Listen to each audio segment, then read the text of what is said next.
Hey you guys, it's the RetrofloraPodcast. I'm Brenda. And I'm Charmy, and we're just two crazy sisters with an opinion and a channel. If you like true crime, conspiracies, and supernatural crap, then this is your channel. You guys, it's hot. It is hot. Summer is summering right now. Yeah, the sun needs to back it up, girl. It is hot.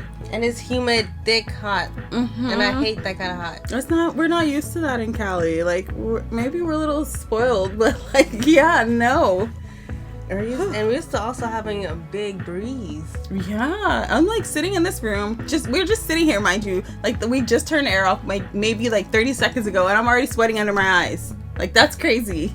Well, you guys, today we're a continuance on something we've already talked about, which are urban legends. Dun dun dun dun. And one day we're gonna watch the movies and do a synopsis and a review on it. Because there are the movies. There are 3. I mean, we can always just do each movie. There's Urban Legends Final Cut, Urban Legends Bloody Mary, and I think another Urban Legends after that. Oh, I thought there was only 3.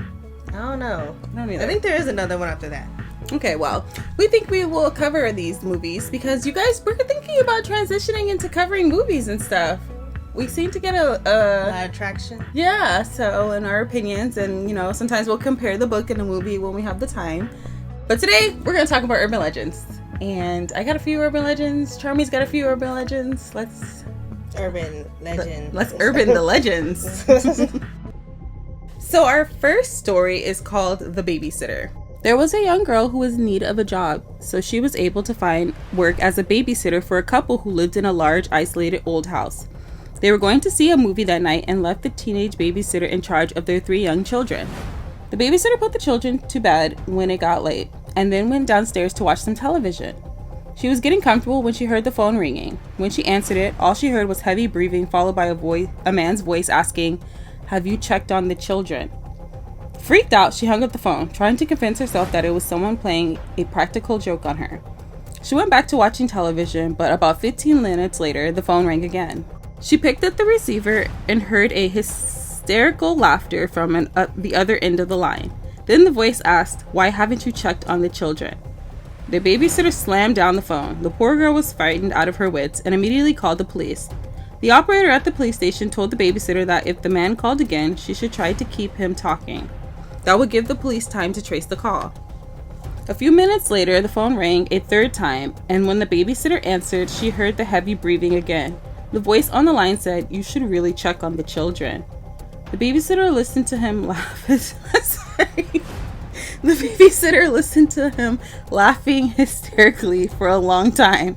She hung up the phone again and immediately it rang. I'm sorry. I know it's not funny, but the fact that she's just on the phone and he's just laughing. I know you're supposed to stay on the phone because they need to trace the calls, but I would be so tempted to just hang that call. I would have been hung up. I would have been why are you laughing at me? What's the episode of Bad Girls Club when Nancy's like, "You laughing at me? Why are you laughing at me?" That's exactly what I'm thinking about right now. She hung up the phone again, and almost immediately it rang again. This time it was the operator from the police station who yelled, "Get out of the house right now. The calls are coming from upstairs." The upstairs phone, sorry. The babysitter dropped the phone in shock, and suddenly she heard heavy footsteps walking down the stairs. Without pausing for a second, she ran out of the house as fast as her legs would carry. She really said F them kids. I know, I'm just thinking about that, girl, what the heck? You're not getting paid. Honestly, I don't get it, but you're not getting paid. Just as she closed the front door behind her, a man's hand slammed against the glass. She screamed and ran into the street just as the police car was pulling up outside. The police searched the house and found the 2 children upstairs hiding in the closet, crying uncontrollably because their babysitter abandoned them. She didn't hear them crying? The babysitter? Yeah. No, when she was in the house, she didn't hear the kids crying? No, I think the kids were crying after, Oh. Look, she ran so fast, she probably heard not any sounds because she just dipped like the Flash. She was gone. In the parents' bedroom, they found a bloody axe lying on the floor next to the upstairs phone. The back window was open wide, and the curtains were blowing in the breeze. There was no sign of the madman who had made the phone calls. He had escaped into the night when the police arrived and managed to interrupt his horrible plan to kill the 2 children and the poor babysitter. Yeah, it looks like he killed somebody else too, because the axe was bloody. It wasn't bloody. He just carries from his last kill. So, I don't know either, but y'all need to find this man, because he's clearly crazy. Deranged. Right, laughing on the phone. Have you lost your mind? So we know all this inspired the movie When a Stranger Calls. Yes. Which was actually based off of a real life case too. I think we may have talked about this in one of our episodes, but yeah, it's based off a real life case. The person wasn't calling the house like this, but that's what they said this is based off. This is also in the movie Black Christmas. I think Black Christmas, isn't it known as one of the original slashers? Yeah. So I would think Black Christmas came first. The next story is called Smiley Face. One night, a teenage girl went to a nightclub with her friends. Wait a second. She must be 18 or 19. Or you know what? She could have snuck in. They actually did that back in the day. They do it today, too. They had a great time drinking and dancing. Drinking. Okay, so this must be a different country, though. Okay, but maybe this could be in a different country, though, because remember, in America, it's 21, but in other countries, you could be 18. Okay. Because I'm like, girl, you drinking? But anyway, they had a great time drinking and dancing, and it was 3 a.m. by the time they left. Her friends lived in the city, but the girl lived in the suburbs. They said goodbye and went to their apartments, leaving the girl to make her own way home. That is terrible, friends. She's spending the night at one of you guys' houses. What are you doing? Unable to get a taxi, the teenage girl decided to walk home on her own. On her way, she had to cross through a park. It was very dark. All she could hear was the clacking of her heels echoing in the night. She thought she saw something moving in the bushes, so she quickened her pace. Suddenly, a man appeared from behind a bush and blocked her path. His face was hideous. Dang. It looked terribly scarred and misshapen. She tried to run, but he cornered her and grabbed hold of her arms. The frightened girl pleaded for her life and tearfully asked him to let her go. The man's deformed mouth twisted into a leering grin. "Do you want death or smiley face?" he asked. Yeah, I don't know. I want a third option. None don't seem appealing. Do you want death or smiley face, Charlie? I ain't picking. I don't want either. Sorry.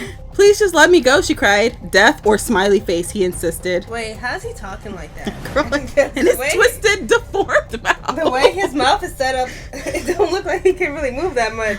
Well, like he got plastic surgery or something. The girl did not know what he meant. "Smiley face," she replied. What do you mean you don't know what he meant? Look at his face.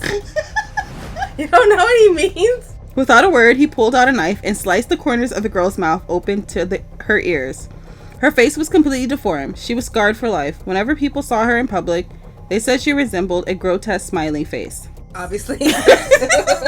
But yeah, girl, how you not know what that means? Girl, I'm kind of mad that he cornered her in the park. Because I'm like, we're not in a small room. How did you corner me? Like, there's so many places for me to run. I also have a question. What was the question? Oh, your friends suck. Your friends definitely suck. Your friends definitely suck. I would never leave my friend to a smiley face man. Wait, she can just get past the surgery and fix her face. I don't know. I think that after it's that, permanent. I think after that night, they probably tried to do as best as they could, but it's a wrap. Like, she has a permanent smiley face. Smiley face. Smiley face or death. I guess smiley face is better than death. Pretty how you die. If he just give you poison and you die in your sleep, then okay. But yeah, he pulled a knife. I don't think he was giving you poison. Okay. This next story is called The Stare. A girl was sitting on the subway late one night, and she noticed the woman sitting across from her was staring intently at her. You know what? One of my pet peeves is being stared at. Yeah, me too. Especially when I look at you, you don't even look away. Like, you don't even have the common decency to look away from me. Like, stare in private. Or babies who just stare at you and like... I know, especially when I'm like, hey, and they just stare at you like, why are you talking to me? And it's like, I'm talking to you because you're staring at me. The woman was sitting between two old men. The girl kept looking away, but the woman wouldn't break eye contact with her. The stare was beginning to freak the girl out. At the next stop, a passenger got on. It was a tall man in a gray trench coat. He sat down next to the girl. The woman paid no attention to the man in the trench coat. She just kept staring at the girl, who was getting more and more creeped out as time went on. The two old men didn't even glance in her direction. She pretended not to notice, but each time she glanced at the strange woman, the stare continued. When the train was pulling into the next stop, the man in the trench coat got up to leave. Suddenly, he grabbed the girl's arm tightly as the doors opened, and he dragged her off the train. The subway doors shut and the train pulled off, leaving the girl on the platform with the man in the trench coat. She started screaming for help. Cause girl, same. Cause like, you just grabbed me and pulled me off the train. Like, you don't pay for the rest of my ride? Cause like... CCTV footage. Calm down, said the man. I just saved your life. I didn't mean to scare you, but I had to get you off that train. The woman sitting opposite Yu was dead, and the two men beside her were propping her up. Oh. Well, I feel like I heard this story before. I do too. But I don't like that. Honestly, that probably is the most realistic of all the stories. Yeah, no, for real, because, like, y'all, like, no. Like how in those photos back in the day of dead people, they look alive. Oh my gosh, I hate those. You can totally see them doing that. Yeah. Like, her eyes are open, but she could still be dead, you know? I hate that, and I really found out about that in that movie, The Others. I didn't know about spirit photography. Is that what it's called? But no, that's not spirit photography. Spirit photography is catching ghosts in pictures. I don't know what they call that, but I get it's scary, but I know why they were doing it, because like back then, you know, you might die.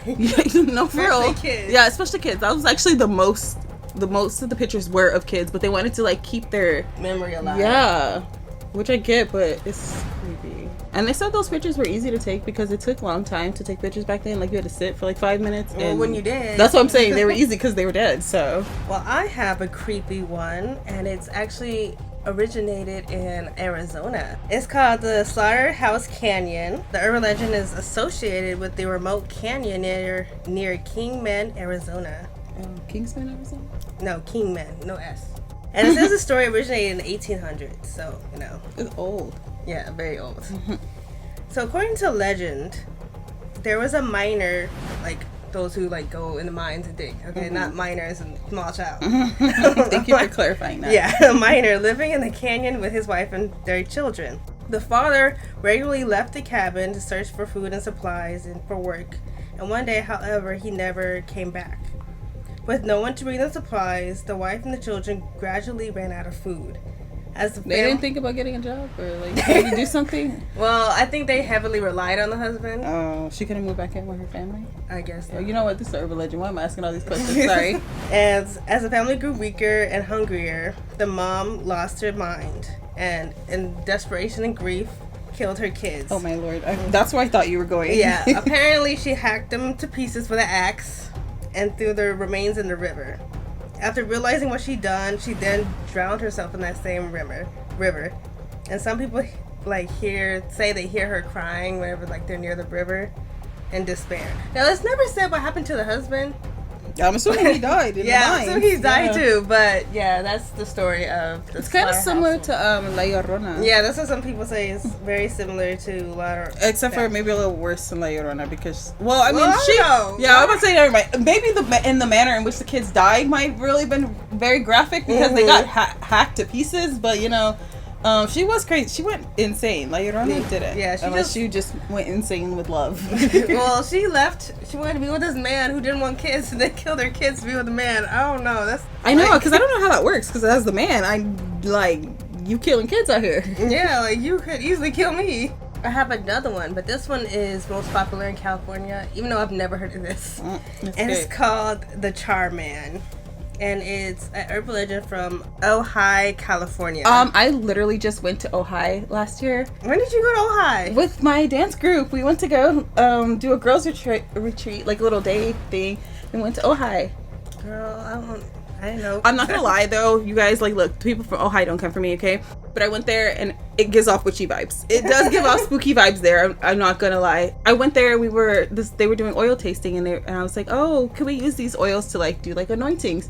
And they just looked at me like I was crazy and were like, whatever. And I was like, okay, do you not want me to talk about anointings and stuff like I don't know, the vibe I got was weird. And then one of the girls that was our server there, she was moved from Georgia, and she was like, you guys, like, we're talking about just the vibe here, and she's like, you guys, it's kind of dark here, like, I'm not gonna lie, like, it's a little witchy vibes here. I be praying every night. And I was like, oh my gosh, girl. Like, so I don't know, I still enjoyed myself in Ojai though. Very beautiful city, but definitely witchy vibes. If that's your style, then I say go for it. If you're scared, then like me and scared of every little thing, then don't go.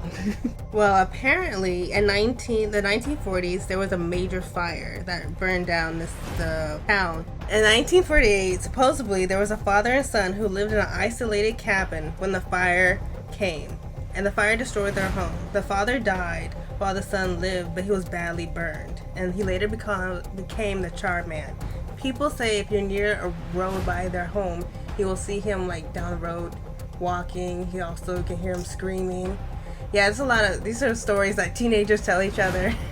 Yeah, if I see someone walking down the street and they're charred and like I literally see the steam coming off of them, I might just drive my car into a tree. Like, oh my god! I don't think I can live with that. There are other versions about how it wasn't a wildfire, but actually a car accident that started the fire. That they were in a car accident. Oh, that caused him to be severely burned. There's also a prank version where a schoolyard. A prank? Yeah, like I guess the version where children accidentally cause a fire that badly burned the angry old man, who then became the Char Man and takes out his vengeance on kids in the surrounding area. Yeah, it seems like kids are getting the brunt end of the stick, if you ask me. Well, those kids actually did it. Well, the kids who accused Freddie of being a pedophile. Though I don't know, was he really a pedophile? I don't know. I've heard multiple versions, so I don't really know. I guess we can ask the guy who wrote this. No, I feel like in the reboot he was. I think he was in the reboot. I don't know in the original. I haven't seen the original in a long time. So long, yeah. I saw the reboot. Like, same thing with the Tooth Fairy in Darkness Falls, when the kids went missing and they blamed the Tooth Fairy and killed her, and it turns out the kids were just lost in the woods. Is that the version in the movie?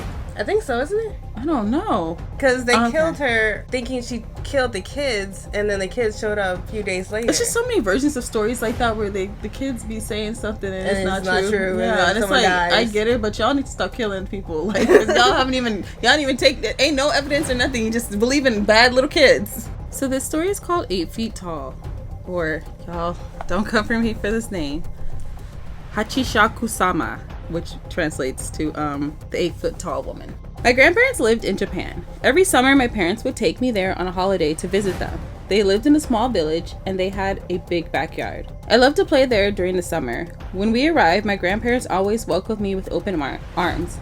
I was their only grandchild, so they spoiled me.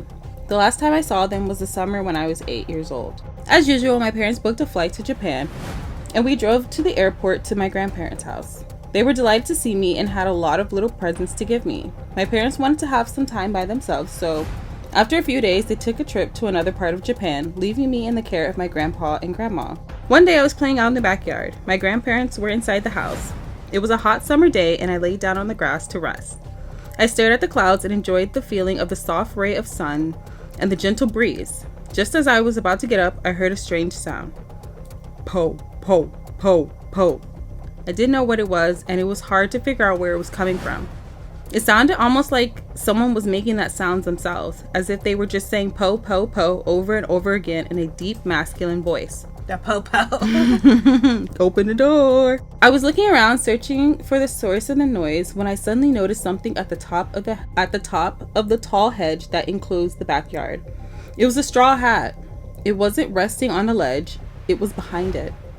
And that's where the sound was coming from. Po, po, po, po, po. Then the hat began to move, as if someone was wearing it. The hat stopped at a small gap in the hedge, and I could see a face peering through it. It was a woman, but the hedges were high, almost 8 feet tall. I was surprised at how tall the woman was. I wondered if she was wearing stilts or some sort of huge high-heel shoes. Then a split second later, she walked off, and the strange noise disappeared with her, fading into the distance. Bewildered, I got up and wandered into my house. My grandparents were in the kitchen drinking tea. I sat down at the table, and after a while, I told my grandparents what I had seen. I cannot believe that you were able to sit down at the table, and the first thing I would have said was, y'all, I just saw this 8 foot woman outside. I swear, if the grandparents know about this, I'm gonna smack them. Because how you let any kids outside by themselves? I told my grandparents what I had just seen. They weren't paying any attention to me until I mentioned that distinctive sound. Po, po, po, po. I'm sorry, it sounds like she's shooting. As soon as I said that, both of them suddenly froze. My grandma's eyes grew wide and she covered her mouth with her hands. My grandpa's face became very serious and he grabbed me by the arm. This is very important, he said in an intense voice. You must tell us exactly, how tall was she? She was as tall as the garden. A measuring stick. She was as tall as the garden hedge, I replied, beginning to get scared. My grandfather bombarded me with questions. Where was she standing? When did this happen? What did you see? Did she see you? I tried to answer all his questions as best as I could. He suddenly rushed out to the hallway and made a phone call. I couldn't hear what he was saying. I looked over at my grandma and she was trembling. My grandpa came barging back into the room and spoke to my grandmother. I've got to go out for a while, he said. You stay here with the child. You gonna hunt her down? Don't take your eyes off him for a second. What's going on, Grandpa? I cried. He looked at me with a sad expression in his eyes and said, You have been liked by the Hachishakusama. With that, he hurried out and got into his truck and drove off. I turned to my grandmother and cautiously asked, Who is the Hachishakusama. Don't worry, she replied in a shaking voice. Grandpa will do something. There's no need for you to worry. We sat nervously in the kitchen waiting for my grandfather to come back, and she explained what was happening. She told me there was a dangerous thing that was haunting the area. They call it the Hachishakusama because of its height. In Japanese, it means 8 feet tall. It takes on the appearance of an extremely tall woman, and it makes sounds like po po po in a deep male voice. It appears slightly different depending on who sees it. Some say it looks like a haggard old woman in a kimono, and the others say it looks like a girl in a white funeral shroud. One thing that never changes is its height and the sound it makes. A long time ago, it was captured by monks, and they managed to confine it in a ruined building on the outskirts of the village. They trapped it using 4 small religious statues called jisol that they placed at the north, south, east, and west of the ruins, and it wasn't supposed to be able to move from there. Somehow, it managed to escape. The last time it appeared was 15 years ago. My grandmother said that anyone who saw the 8 foot tall was destined to die within a few days. It all sounded crazy. I wasn't sure what to believe. When my grandpa came back, there was an old woman with him. She introduced herself as Keisa and handed me a small crumpled piece of parchment, saying, "Here, take this and hold it." Then she and grandpa went upstairs to do something. I was left alone in the kitchen with my grandmother again. I needed to go to the toilet, so my grandmother followed me to the bathroom. She wouldn't let me shut the door. I was beginning to get really frightened by all of this. After a while, grandpa and Kei-san took me upstairs and brought me into my bedroom. The windows were covered in newspaper and a lot of ancient runes had been written on them. There were small bowls of salt in all 4 corners of the room, and a small Buddha figure placed on the center of the room on top of a wooden box. There was also a bright blue bucket. "What's the bucket for?" I asked. "It's for you to pee and poop," Grandpa replied. Kei-san sat next to me. It sat me down on the bed and said, "Soon the sun will be setting, so listen carefully. You must stay in this room until tomorrow morning. You must not come out under any circumstances until 7 o'clock tomorrow morning. Your grandmother and grandfather will not speak to you or call you until then. Remember, do not leave the room for any reason until then. I will let your parents know what is going on." I don't know, man. I don't know if I can do this. I feel like they're setting her up for failure. Or him. Cause we or him. Yeah. I think that they have to do this because I think that they have to do it by themselves because they can't be there. Like, I think the thing will kill them. Honestly, y'all, this way you don't leave your kids alone. Well, to be fair, it just escaped, so it's kind of freshly grown around. Freshly going around. Look, it's like you can't shelter your kids forever. At least they got somebody to come help them. Even if you put her on the plane and send her back home, it's still gonna go on the plane with her.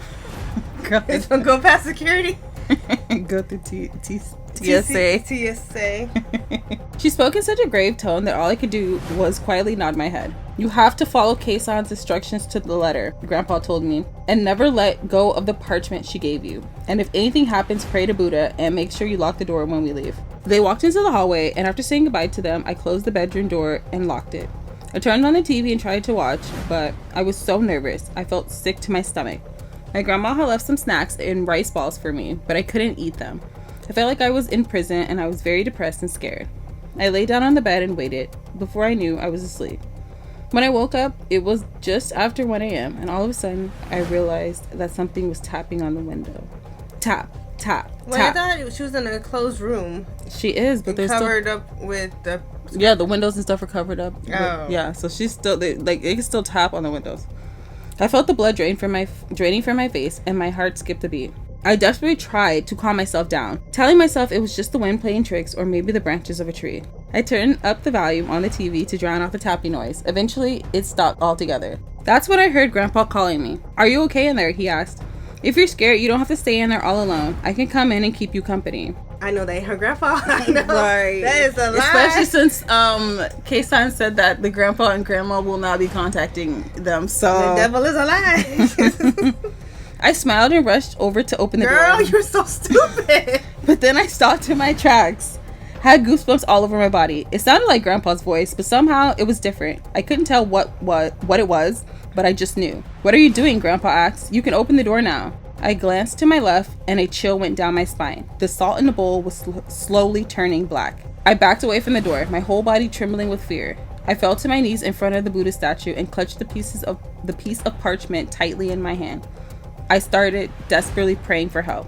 "Please save me," I wailed. Then I heard this voice outside the door saying, "Po, po, po, po." The tapping on the window started again. I was overcome by fear, and I crouched there in front of the statue, half crying, half praying for the rest of the night. I felt like it would never end, but eventually it was morning, and the salt in all 4 bowls was pitch black. I checked my watch. It was 7:30. I cautiously opened the door. Grandma and Kei-san were standing outside waiting for me. When they saw my face, Grandma burst into tears. "I'm so glad you're still alive," she said. "I'm sorry. I mean, me too." We're CPS. I went downstairs and I was surprised to see my father and mother sitting in the kitchen. Grandpa came in and said, "Hurry, we've got to get going." We went to the front door and there was a large black van waiting in the driveway. About to kidnap her. Several men from the village were standing around it, pointing at me and whispering, "That's the boy." Oh, it's a boy. Okay, it's a boy. The van was not a 9-seater and they put me in the middle, surrounded by 8 men. Kei-san was in the driver's seat. The man on my left looked down at me and said, "You've gotten yourself in quite a spot of trouble. I know you're probably worried." I got myself in trouble. I was just sitting outside. "You've gotten yourself in quite a bit of trouble. I know you're probably worried. Just keep your head down and your eyes shut. We can't see it, but you can. Don't open your eyes until we've got you safely out of here." Grandpa drove in front and my dad's car was following behind. When everybody was ready, our little convoy started moving. We were going fairly slow, around 20 kilometers per hour, or maybe less. After a while, Kei-san said, "This is where it gets hard," and started muttering a prayer under her breath. That's when I heard the voice. "Po, po, po." I clutched the parchment Kei-san had given me tightly in my hand. I kept my head down, but I peeked outside. I saw a white dress fluttering in the breeze. It was moving along the van. It was the Hachishakusama. She was outside the window, but she was keeping pace with us. Then suddenly she bent down and peered into the van. "No," I gasped. The man behind me shouted, "Close your eyes!" Like, sir, like, kid, why do you not listen? By this lady. Can you shut up? No, but the kid needs to do what he's told. He said don't look out the window. She is terrified. That's why you don't look at her. I immediately shut my eyes as hard as I could and tightened my grip on the piece of parchment. Then the tapping began. Tap, tap, tap. The voice became louder. "Po, po, po, po." There was tapping on the windows all around us. All the men in the van were startled and on edge, muttering nervously to themselves. They couldn't see 8 feet tall, and they could... Why did they put that nickname? 8 feet tall. Okay. They couldn't see her, and they couldn't hear her voice, but they could hear her tapping on the windows. Kei-san started praying louder and louder until she was almost shouting. The tension inside the van was unbearable. After a while, the tapping stopped and the voice disappeared. Kei-san looked back at us and said, "I think we're safe for now." First person to say that always dies. All the men around me breathed a sigh of relief. The van pulled over to the side of the road and the men got out. They transferred me into my dad's car. My mom held me close and tears running down her cheeks. Grandpa and my father bowed to the man and then they went on their way. Kei-san came to the window and asked me to show her the piece of parchment she had given me.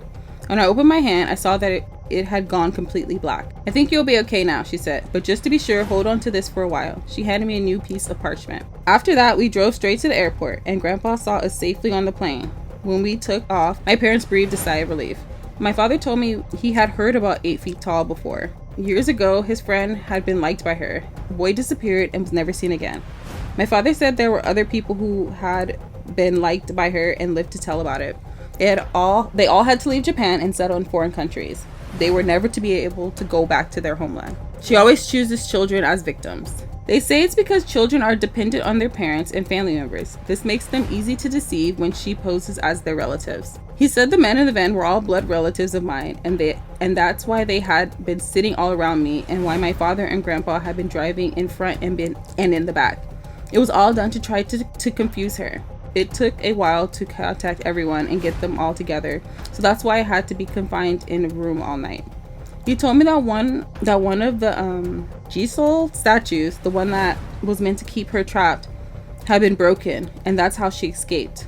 It gave me chills. I was glad when we finally got back home. All this happened more than 10 years ago. I haven't seen my grandparents since then. I haven't been able to so much as set foot in the country. Afterwards, I would call them every few weeks and talk to them on the phone. Over the years, I tried to convince myself that it was just an urban legend, that everything that happened was just some elaborate prank. But sometimes I'm not so sure. My grandfather died 2 years ago. When he was sick, he wouldn't allow me to visit him and left strict instructions in his will that I wasn't able to attend his funeral. It was all so sad. My grandmother called a few days ago. She said that she has been diagnosed with cancer. She missed me terribly and wanted me to see me one last time before she died. Are you sure, Grandma? I asked. Is it safe? It's been 10 years, she said. All that happened a long time ago. It's all forgotten. You're all grown up now. I'm sure there won't be a problem. But what about the Hachishakusama? I said. For a moment, there was silence on the other end of the phone. Then I heard a deep, masculine voice saying, Po, Po, Po. I'm sorry, I learned how to use the phone. Like, why didn't you do this before? Like, come out and play. Like, what? Like, where's my grandmother? Oh, really? Like, really, where's my grandmother? Why are you using the phone now? That is creepy, though, that it called him. Yeah, that one was scary. And I'm also glad I don't live in Japan right now, because, like, if I was a kid living in Japan right now and I heard the story, I would be scared. I'm looking kind of scared. Yeah, I'm still mad at those parents. Like, y'all knew about this thing. Well, the dad knew the urban legend side of it, but the grandparents kind of knew that it just, like, happened. Also, they said it got out because of the statue. One of the statues broke, right? Mm-hmm. So why didn't you repair it? I don't know. Yeah, like, it's been 10 years since it got out, and y'all haven't recaptured it yet? They ain't brave enough. I don't know if I would capture it either. I'm moving out of the country. Sorry. So yeah, that was a few urban legends. That last one was scary. I wonder what the significance of saying Po is. I know. I wonder if there is. But yeah, that was a good story. Very creepy. You know what? Japanese versions usually are creepier than the American versions, though. So, well, you've made it to the end. You must really like the sounds of my high-pitched voices and quirky commentary. You might as well like and subscribe to our channel and hit that bell to be notified every time we drop new content. If you want to follow our social medias, they will be linked in the description box below. Bye! Bye, you guys. Be careful out there. It's spooky.